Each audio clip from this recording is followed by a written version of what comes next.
You're listening to Distraction Therapy with me, Rob Watson, a space for reflection, symbolic exploration, and the slow emergence of ideas.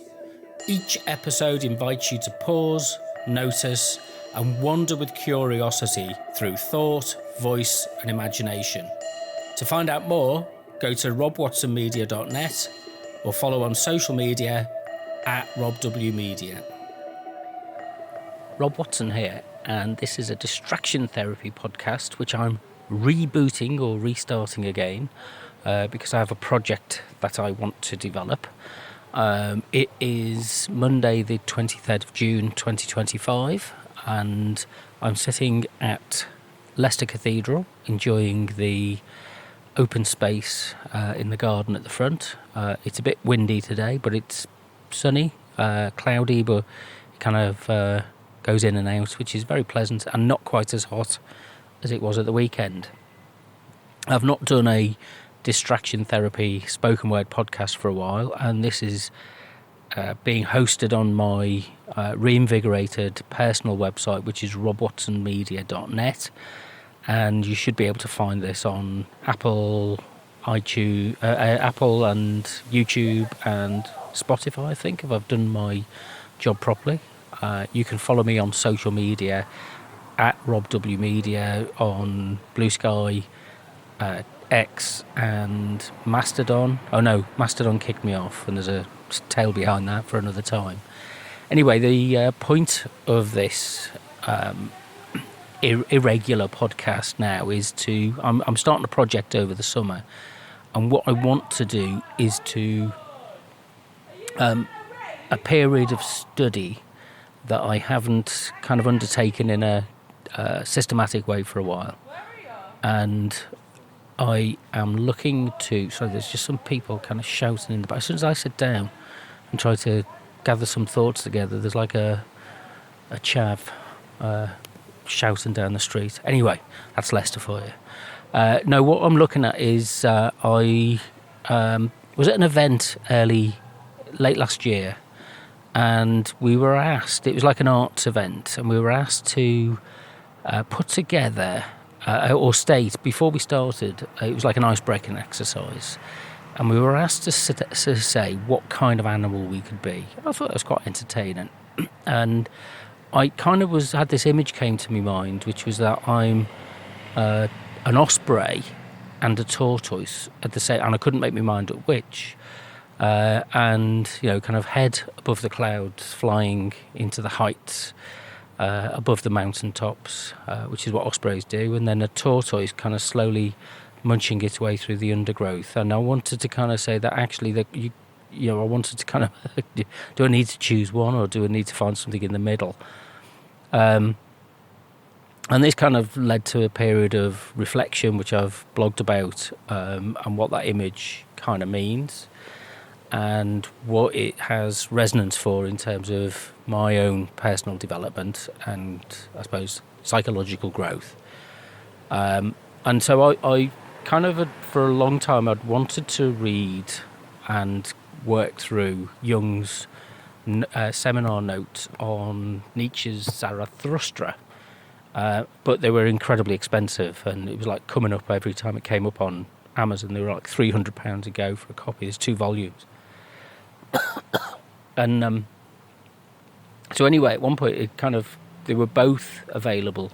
Both volumes were available for about it's incredibly expensive for a book, about 80 quid, but I've taken the plunge and I've bought volume 1 and volume 2, and I thought, okay, well, this is going to be a project that I'm going to work on to find out what Jung, because Jung was incredibly influenced by Nietzsche, and I think I recall he described himself as a Kantian by day and a Nietzschean by night, which is a great way of articulating the kind of the split between what Kant and Nietzsche represent and what Nietzsche was articulating and arguing. And so I'm at the beginning of this journey, and I've read a bit of Nietzsche in the past, but never really made much sense of it.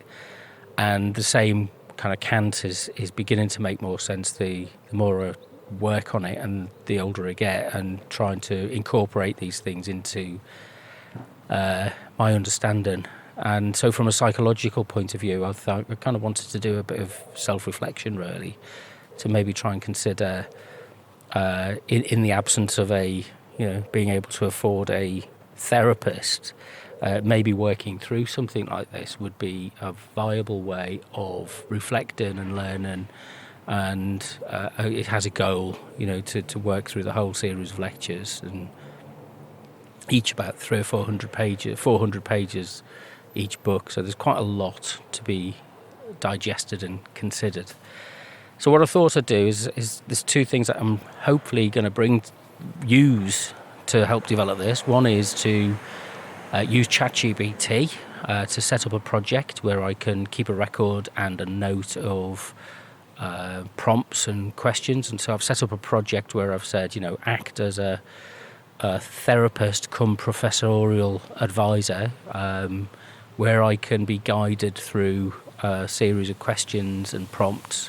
And what I'm going to do is record these discussions, monologues, in soliloquies almost, and then I will transcribe them using AI software, and then feed them back into the reflection process, and I'll blog about it, and I'll share these podcasts as I go along, not really for anybody else's benefit other than my own, so that I can kind of get a sense of speaking is often a good way, a better way of taking your thoughts forward rather than staring at a page. So forgive me, I've got a kind of summer cough at the moment.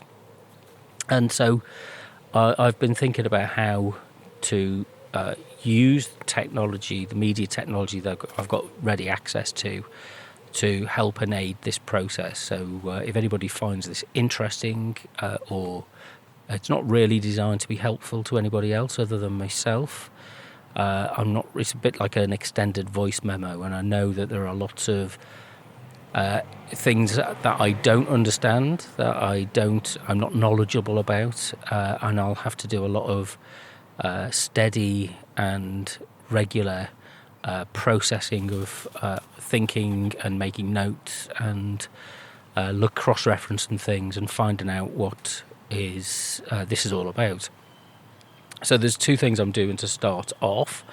One is I've literally started last night to look at Jung's earlier published set of seminar notes of seminars on dreams, which is from a slightly earlier period in the 1920s, where Jung really lays out his psychological ideas and theories, and articulates them, and they were recorded over a number of years, and they kind of form the backbone of his later writings based on these topics. And so again, it's a lecture that he was given, or a seminar he was given, and that vocal articulation helps to develop ideas and to promote a sense of mental what's the word? It's like a kind of a limbering up exercise. You're stretching your muscles so that you can figure out, and you need some feedback from other people. Well, in the absence of that, Leicester's not a hotbed for intellectual soirees where people can sit and discuss into the night thorny philosophical and social issues. If you like football, and if you like pop music, and if you like cars, and you're obsessed with your house price value, then you will get a lot out of living in Leicester. But if you're interested in ideas and the motivation and how people find meaning in life, then you probably won't. And they're the kind of things that I'm increasingly drawn to. And Jung has I was looking through some notes in one of my notebooks, and I'd written down that Jung says we can't assimilate the unconscious because it's unconscious by its very nature. We don't know what's there, and we will never know what's there. And actually, that's a really useful starting point to build around, because it's the unknown. That famous Donald Rumsfeld statement of the known knowns, the unknown, the known unknowns, and the unknown unknowns.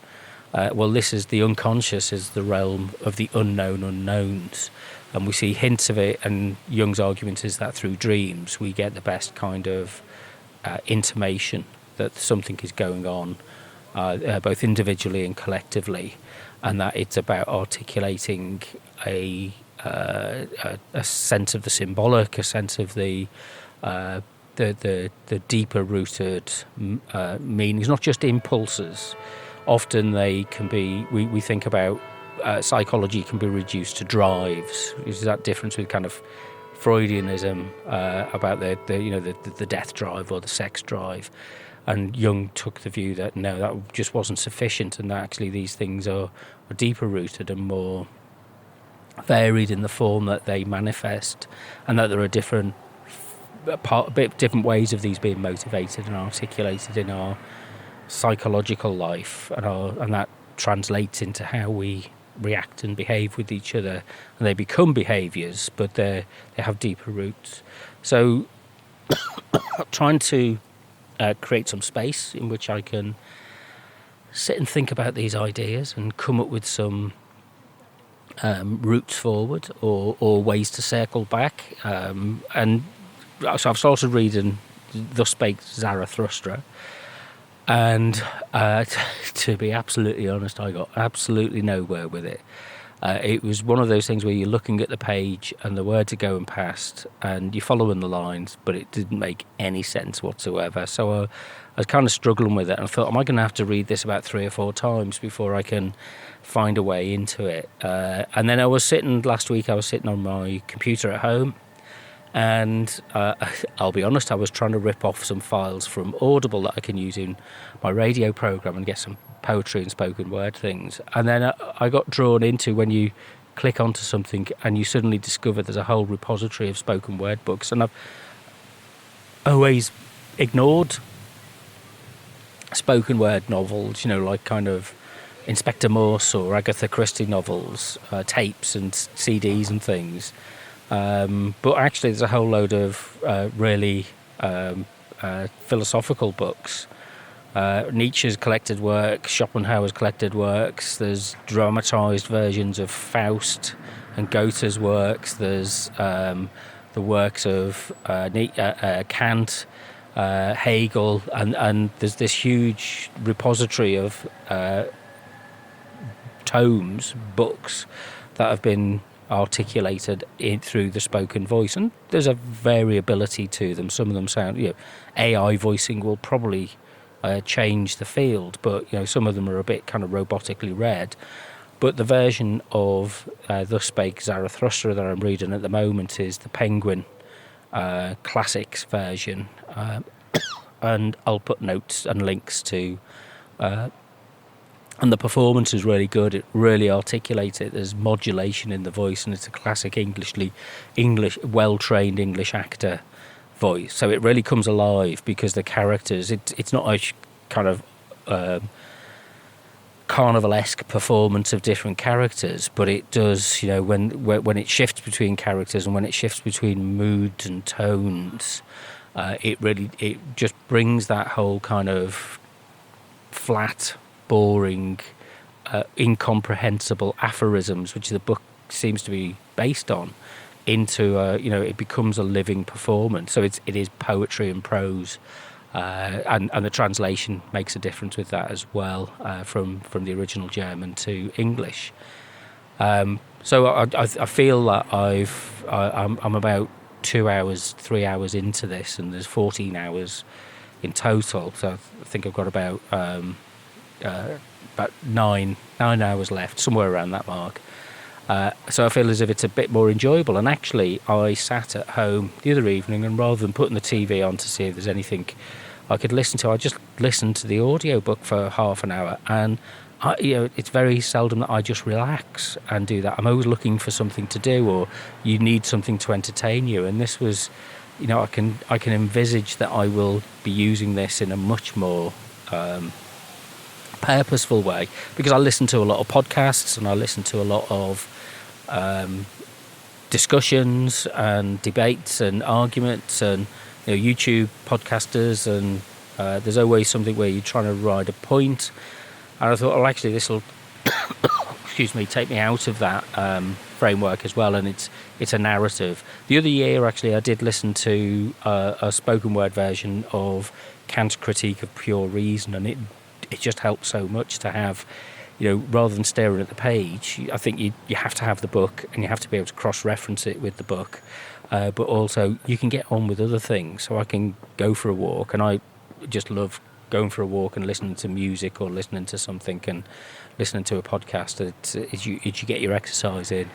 I find sitting still, because there's not many environments that really foster that sense of calm and peaceful, quiet reflection. I've just been and just come from the Adult Education Centre in Leicester, where I was just answering some emails, and actually it was really calm and quiet. It was nice.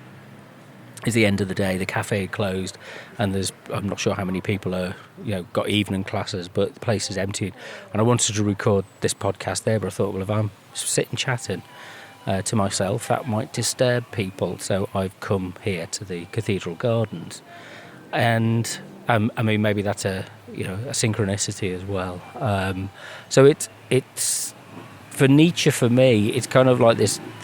Everybody's kind of got a vague idea of the Übermensch, the kind of the critique of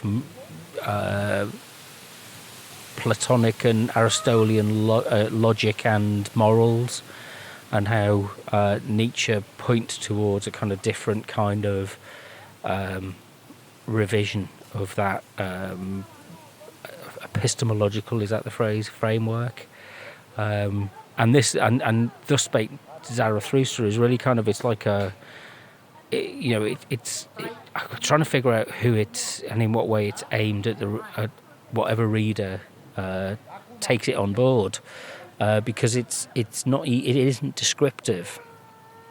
I mean, there is some really fantastic descriptions in there, but it's very much descriptions for a reason. It's very much descriptions which are they're the point of the text. So if you're talking about things like the actions of a snake, for example, fixing itself in the throat of a shepherd, it's an image that comes to mind. And Zarathustra implores the shepherd to bite off the head of the snake. A voice comes to him. I've just been listening to this bit, and it's like, it is quite dramatic. But he talks about mountains and valleys, and the actions of birds and snakes, and there's the tightrope walker, the death of the tightrope walker at the beginning of the book, and and the sailors and the herdsmen, and the kind of contempt that he has for the clerics, or the virtue signalers, and it's just it is really a fascinating set of images that he creates. But I don't have the capacity to situate that and to really understand what it connects with in his wider philosophical critique of Western philosophy, and what that means in terms of our understanding. Because it seems like it's a deeply psychological examination, and at which the centre is man, or humanity, humans, human people, which is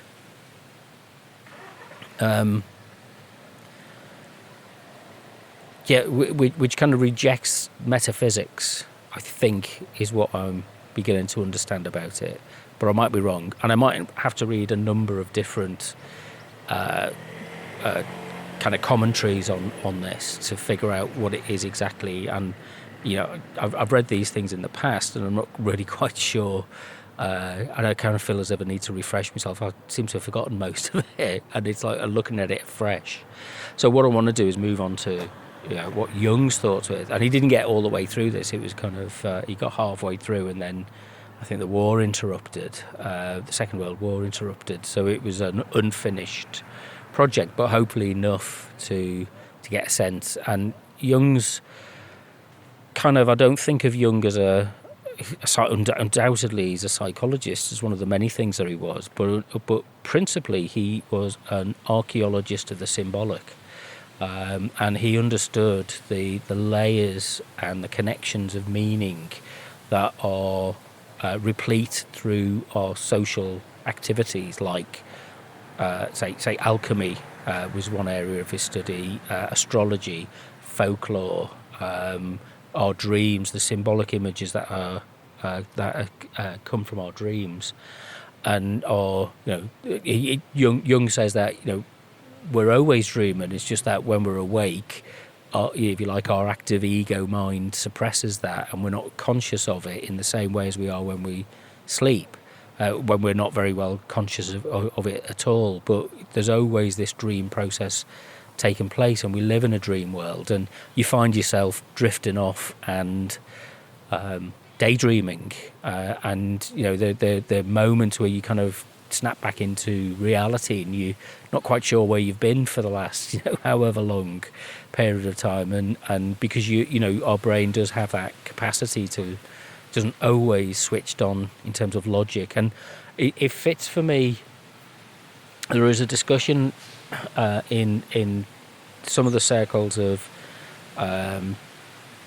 social issue engagement that I'm kind of delving into these days, which is related to, I suppose, the mind-body split issue, and that there is a tendency to kind of say there is no such thing as the soul. And another word for the soul is the psyche, and what that is and what that's constituted by. And Jung kind of was an empiricist and was a scientist, and he fully recognised and took on board the need to provide evidence, but he was also open to inquiry and investigation.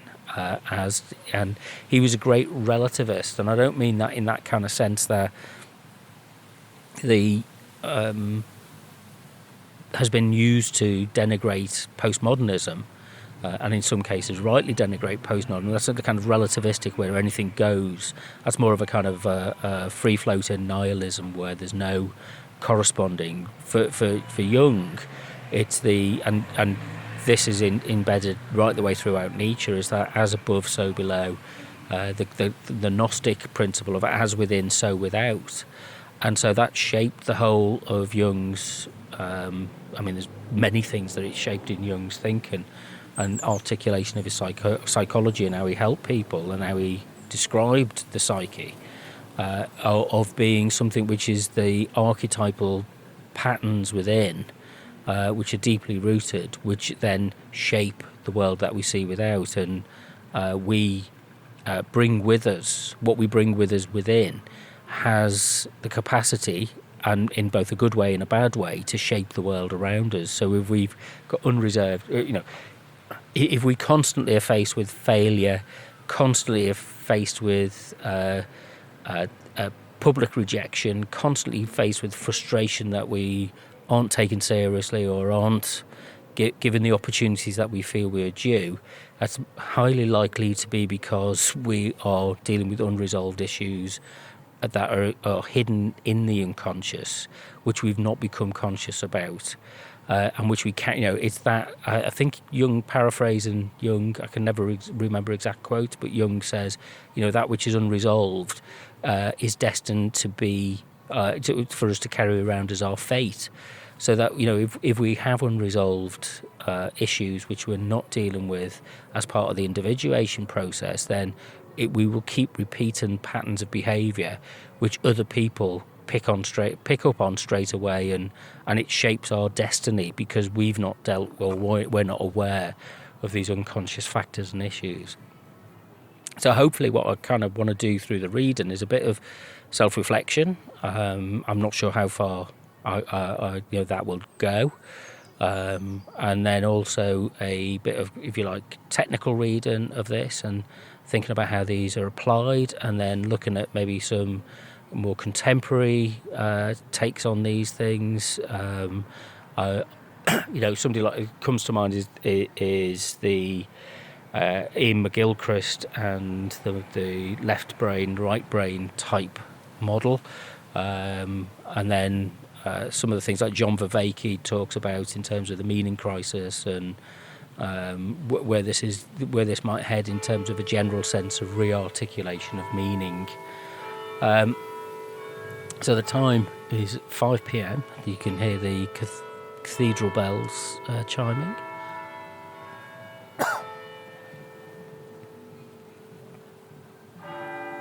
So what I'll do over the coming weeks is to just really kind of keep maybe 2 or 3 times a week, work through my notebook and to have a think about what kind of issues I would want to talk about and consider. I did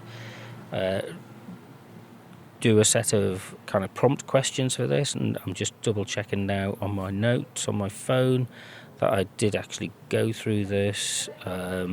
And the ChatGPT is great. You know, it's really good for just kind of getting the ball rolling. I had a good conversation earlier, and my colleague Sam said that, you know, AI is great for interpolation of ideas, but not good for extrapolation of ideas. And I think that was a really good way of putting it. And we struggle to extrapolate ideas. And the first stage of this process is beginning the descent.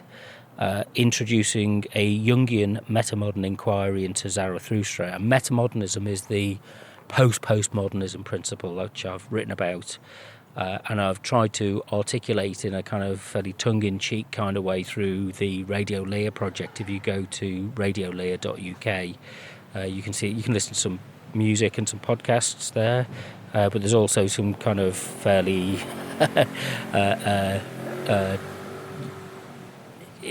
well, I wouldn't say interesting. They're kind of frivolous, as I say, tongue-in-cheek blogs about metamodernism there, and I think the tone and positioning of this podcast is really in this episode is to introduce the journey, and I'm not an expert. It's not a lecture, but it's a kind of personal reflection, an exploratory understanding, and using these techniques to identify and to allow something to emerge rather than having a clear sense of understanding it. And there's difficulties that anybody takes on, and I've found the text to read quite difficult. And then, so I kind of want to produce this in a way which is scholarly and therapeutic, and also to get something out of it which is creative and symbolic rather than just passing on information. That's the last thing that I want it to be. So I might come at this from an experimental angle and do some sound recordings or some images, photographs or something that might help to explore creative imagination. Is a technique that Jung developed, which I'd hope to be able to explore.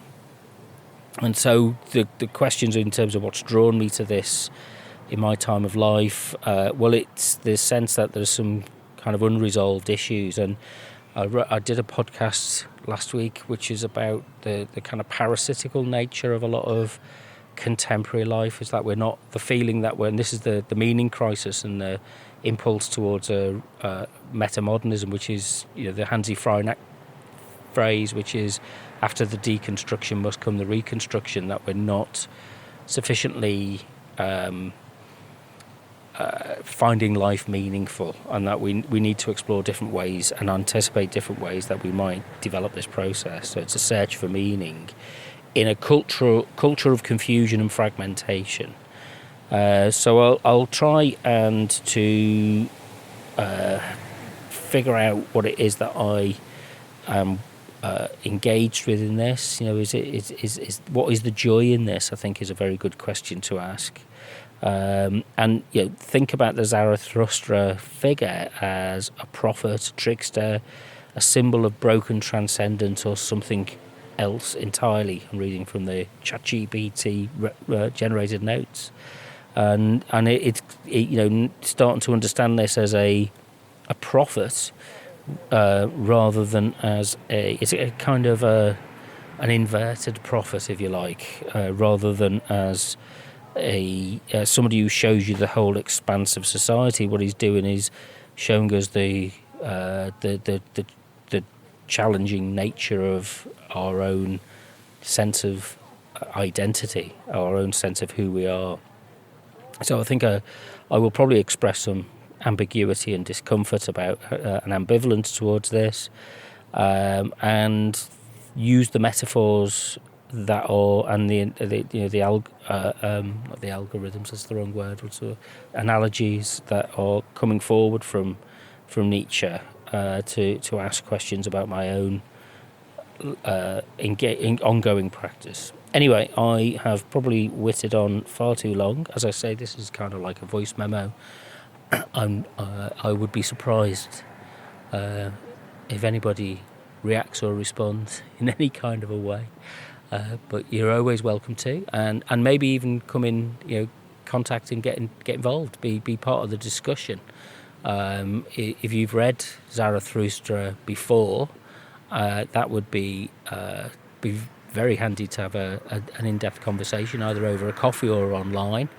I'd be more than happy to connect with others who are tackling or feel the need to tackle some of these more general issues that we're kind of contemplating at the moment. So, yeah. Anyway, contact me via robwatsonmedia.net. If you want to email me, it's rob@robwatsonmedia.net, and my socials are at robwmedia. But until next time, thank you very much. This has been Distraction Therapy, where ideas wander, symbols speak, and insight emerges in time. To follow the journey, visit robwatsonmedia.net or follow on socials at robwmedia. Until next time, stay with the questions.